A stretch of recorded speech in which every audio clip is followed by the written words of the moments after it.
असहाय हैं, जाने में मजबूर हैं, किराया भाड़ा नहीं है, तो यहाँ तक तो आ सकते हैं कम से कम पंडाल तक। ये भी गंगा प्रवाहित हो रही है।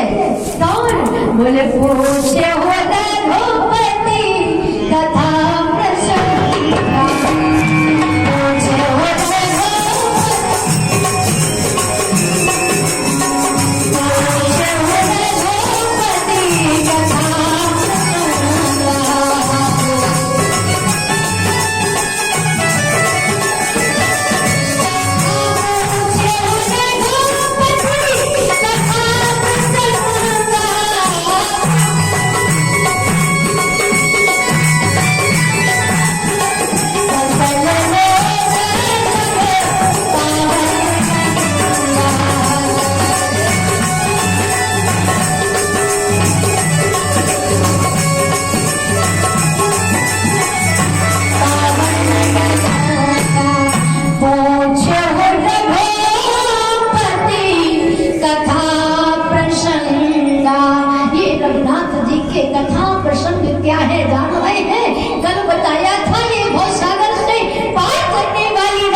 पाप धोने वाली कथा है।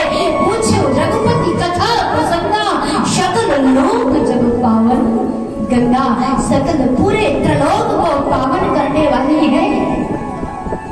लेकिन एक बार दो व्यक्ति थे, दोनों आपस में कहने लगे वो गंगा जिसमें लोग डुबकी लगा लगा के नहाते हैं, जो हरिद्वार काशी बनारस महाराज निकली है, लेकिन दूसरी ये जो राम कथा रूपी गंगा है, इन दोनों में छोटा बड़ा कौन है?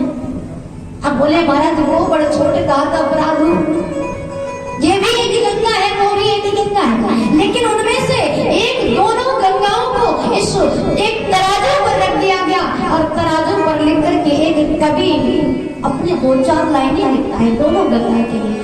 कहते क्या है? बोले इस रामचरितमानस में गंगा कैसी है? यहाँ नौ रस है,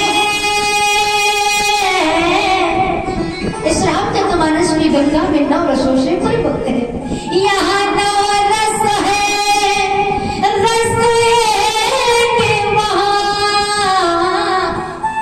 और यहाँ पानी है संत की पानी नहीं।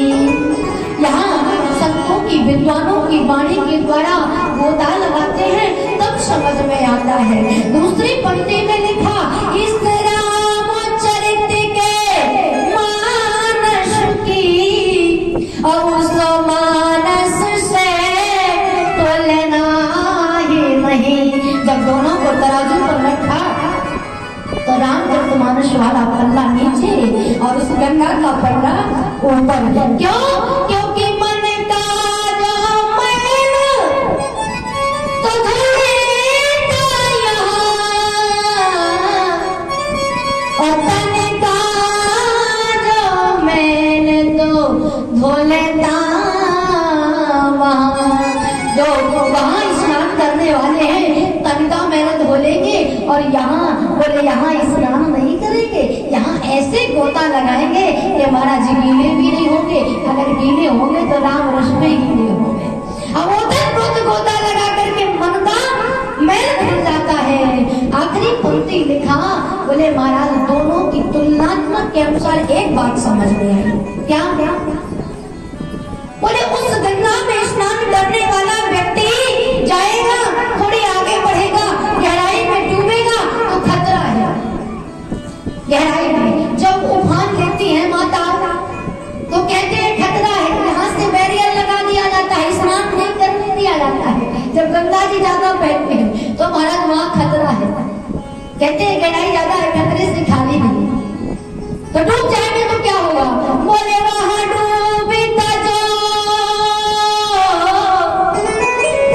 वहाँ डूबता जो मर जाता वहाँ,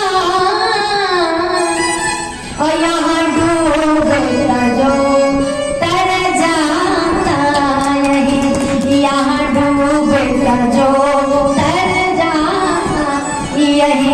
वहाँ डूबने वाला व्यक्ति मर जाता है और यहाँ डूबने वाला व्यक्ति तर ऐसी ये राम कथा है और उस राम कथा के पंडाल में आप सब लोग विराजमान हैं। परम सौभाग्यशाली है क्योंकि ये सत्संगत ऐसे नहीं मिलती है। बड़े जन्म जन्मांतर के प्रयत्न पुण्य सुकृत कर्म एकत्रित होते हैं तब जाकर के राम कथा। आज भगवान प्राणी की कथा बड़ी सौभाग्य की बात है। निवेदन करें चतुर्थ नवान प्राणी के अंतर्गत जब परमात्मा प्रभु श्री राम विवाह करके घर आए, गोस्वामी जी बड़ी सुंदर चौपाई लिखते हैं। बोले जब तेरा नाम प्यारे घर आए,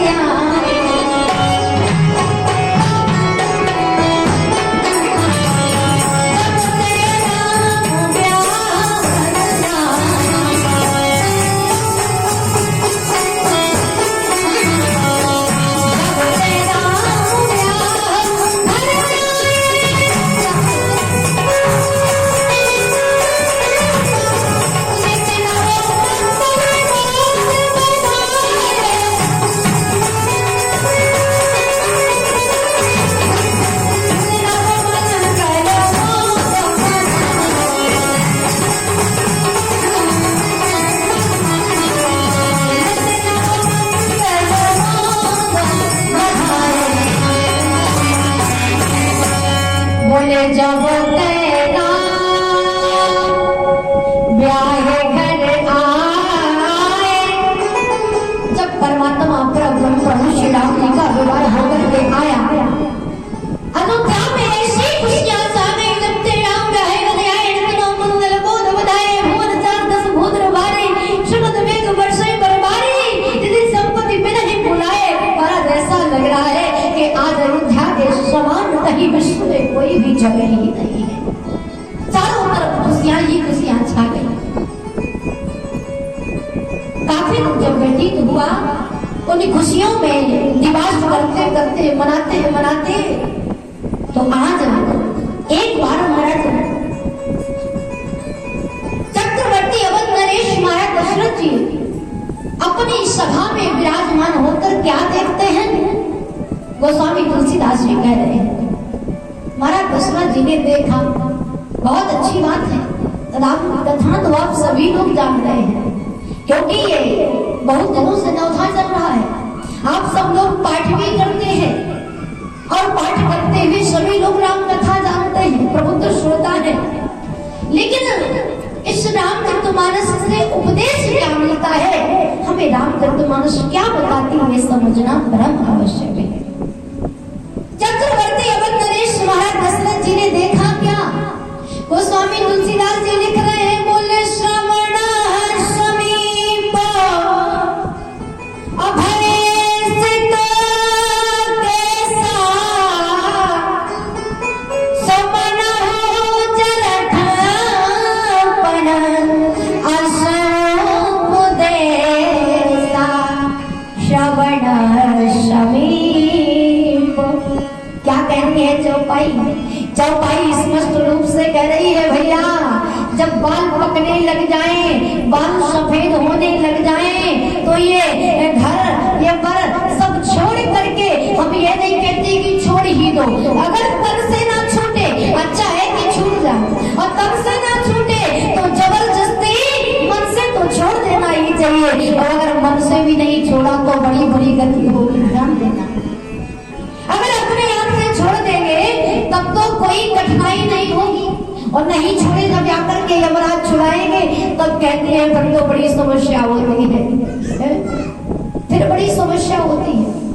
तो इसीलिए श्रवण समीप वयसत केसा, जब महाराज दशरथ जी ने देखा कानों के नीचे के बाल सफेद हो गए, और सब बालों में सफेदी आना मतलब क्या है? संकेत बुढ़ापे का, मन जरठ मन अशुभ देशा। जब ये बाल पकने लग जाएं, सफेद होने लग जाएं, तो जान जाना कि अब हमारे भजन का समय आ गया है। वैसे भजन का कोई उम्र नहीं है। कुछ लोग कहते हैं भैया भजन कर लो, राम कथा श्रवण कर लो, तो क्या कहते हैं? कर लेंगे, क्यों कर लेंगे? काहे किसी ने क्या बोले, काले करे